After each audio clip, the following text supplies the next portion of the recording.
They're just beginning, and basically we're still young and naive and we need to make a name for ourselves. And on the right is a photo of me when I was like before I turned 1, and then on the left is a photo of me now. And this photo was used from a hair lookbook, which is basically like a collection of work that hairstylists use. And that was a paid modeling gig, so that's exciting. Alright, about me. I was born September 20th, 1994 in Long Beach, California. I went to Morris Elementary School and then Lexington Junior High School and now Cypress. And then I lived next to Sophia when I moved to Cypress, and we raised possums because there were so many of them, so that's what we did. And that's a baby picture of me, and I have a butterfly birthmark on my head. I think that's pretty unique. Hairdressers don't, because whenever they cut my hair, they flip out and think that they cut me. So one girl passed out, like she hit the floor when she was done. I wanna see you peacock. So my metaphor for myself would be peacock, because they show all their feathers. They got so many of them, and then their personalities seem to be like loud and outgoing because they have so many bright, vivid colors.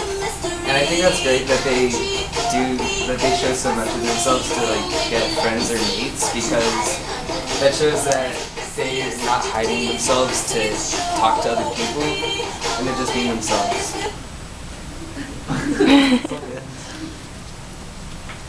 Okay, so at birth I was adopted, and not a lot of people know that about me. And I have 2 moms, actually. One's Shadynasty and the other's Amina.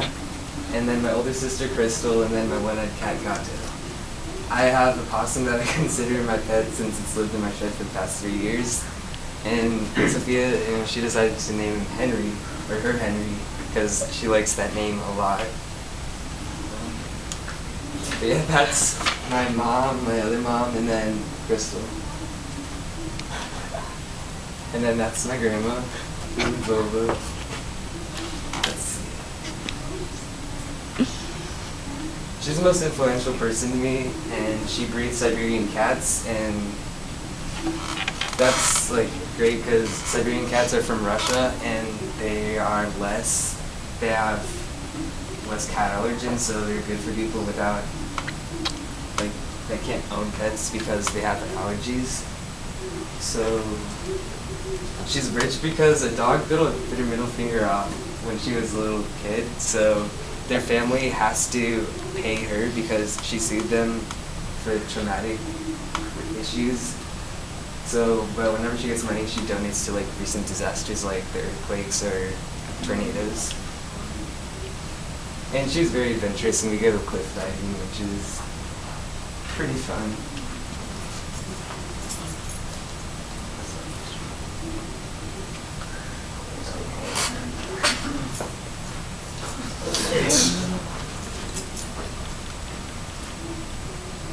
Alright, well that was a video.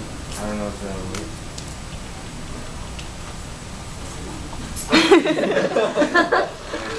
Yeah, there you go. Driving killed the cat. This is my mistake in life. Okay, I was backing out of my driveway, or my grandma's driveway, when she was in her house and I was leaving her. And then I didn't see the cat. It was right under my tire, but it kind of died. I did the only thing I could think of. I put it in a plastic bag and buried it in her neighbor's flower bed, which wasn't the best choice. But I don't know, that's one of my regrets, is not telling her that I ran it over, so I feel kind of really bad about that. And my family doesn't know that I did that. I just told my grandma that the cat ran away. So.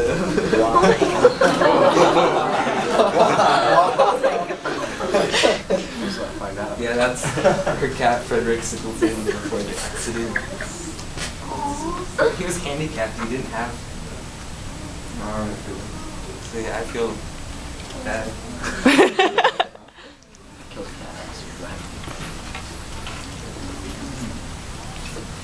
Alright, so basically, this would be a fun thing to do. I mean, raising cats and then selling them for like $1,000 because it's really cool because they are from Russia, so they're good to have for potential pet owners that don't have, that like can't own pets because they have allergies. So that would be a good thing to do because they have very low levels of glycoprotein, which is a major cat allergen, and they sell for $1,000 because they're very rare.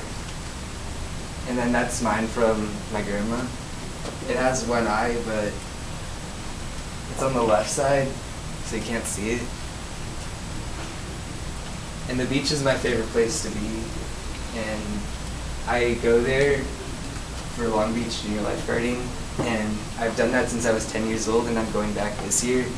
And this year might be my last, so it'll be my 6th year there. And you get to do a lot of things that not a lot of people get to do, which are like boat dropping and pier jumps, and I think that's a lot of fun, and it's a great workout for the summer. And that's Hannah. Some guy on the beach was like, oh, I want to take you guys' picture for an upcoming school project, so we're like, okay. But this is our uniform, basically, a little bit of it, which is what I'm wearing now.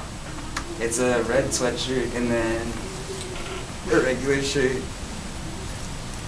And then swimwear.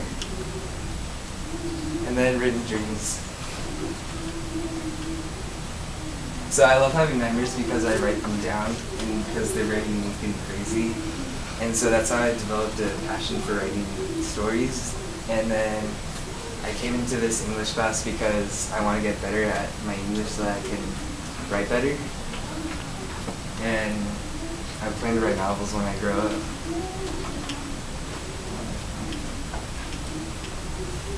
So my final piece of advice would be always follow your dreams and stay focused on them, but you have to be sure that this is what you really want to do, because one of my friends, she wanted to be a model and she went to an agency and they told her that they liked her look but they didn't sign her because she had a weird eyebrow shape.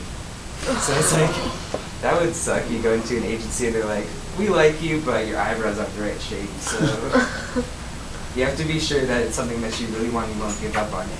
And then, but don't be too unrealistic. Like, people invest so much of their money to become like the next Justin Bieber, but like if you don't have the voice, if you weren't born with it, then you shouldn't do that because you probably won't be as good as you could be.